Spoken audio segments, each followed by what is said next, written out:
असं आहे की स्टँडअप कॉमेडी करण्याचा कोणालाही अधिकार आहे, पण स्वातंत्र्याचा स्वैराचार करण्याचा अधिकार कोणालाही नाही आहे. खरं म्हणजे कामराला हे माहिती पाहिजे की महाराष्ट्राच्या जनतेने 2024 साली कोण गद्दार आहे आणि कोण खुद्दार आहे हे दाखवून दिलेलं आहे.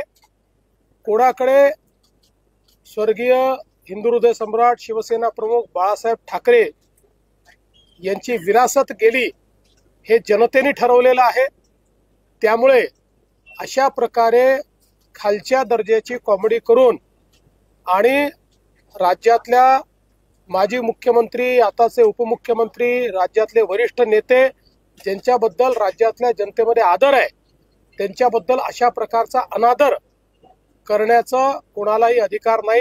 हे अत्यंत चुकीचं आहे.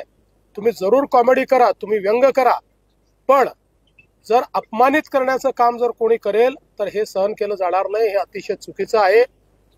कामरांनी माफी मागितली पाहिजे आणि ते जे संविधानाचं पुस्तक दाखवत आहेत त्यांनी जर संविधान वाचलं असेल किंवा संविधानाची त्यांना जर माहिती असेल तर संविधानानेच सांगितलेलं आहे की स्वातंत्र्याचा स्वैराचार करता येणार नाही, दुसऱ्याच्या स्वातंत्र्यावर तुम्हाला अतिक्रमण करता येणार नाही.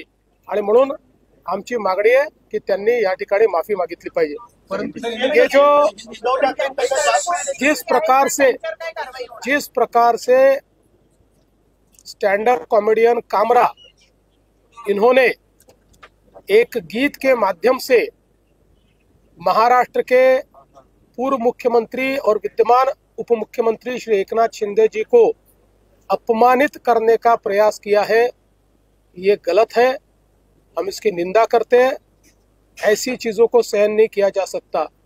कामरा को मालूम होना चाहिए कि 2024 के चुनाव में जनता ने निर्णय कर दिया है कौन गद्दार है कौन खुद्दार है. और स्वर्गीय शिवसेना प्रमुख हिंदू हृदय सम्राट बाळासाहेब ठाकरे जी की विरासत ये शिंदे जी के पास है. इस पर जनता की मोहर लगी है. तो कोई स्टैंड अप कॉमेडियन खड़ा रहकर इस प्रकार से उनको गद्दार नहीं कह सकता. जनता ने दिखा दिया जिन्होंने गद्दारी की, जिन्होंने बाळा साहब ठाकरे के विचारों से गद्दारी की, उनको घर भेजने का काम ये जनता ने किया हुआ है. और मैं ये मानता हूं कि कॉमेडी करने का भी अपना अधिकार है, व्यंग कसने का भी अधिकार है. हमारे ऊपर भी चाहे जितना व्यंग कसिए, इसमें कोई किसी को दर्द नहीं है.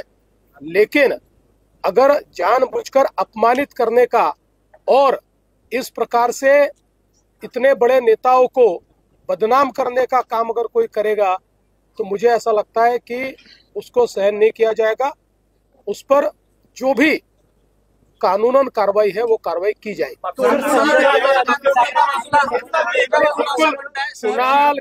कुणाल कामरा इन्होंने माफी मांगनी चाहिए.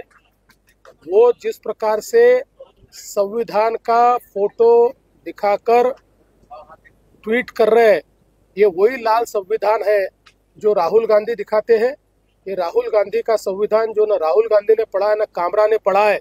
ऐसे संविधान का फोटो निकालकर आपकी गलती को आप लेजिटिमेट नहीं कर सकते, क्योंकि इसी संविधान ने ये कहा है कि हर एक की स्वतंत्रता ये अक्षुण्ण है, लेकिन उस पर मर्यादा भी है. जब वो दूसरे की स्वतंत्रता पर आक्रमण करती है तो ऐसी स्वतंत्रता पर मर्यादाएं भी आती है.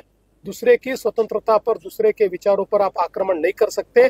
इसलिए राहुल गांधी का संविधान दिखाकर आप अपने कुकर्मों से नहीं बच सकते.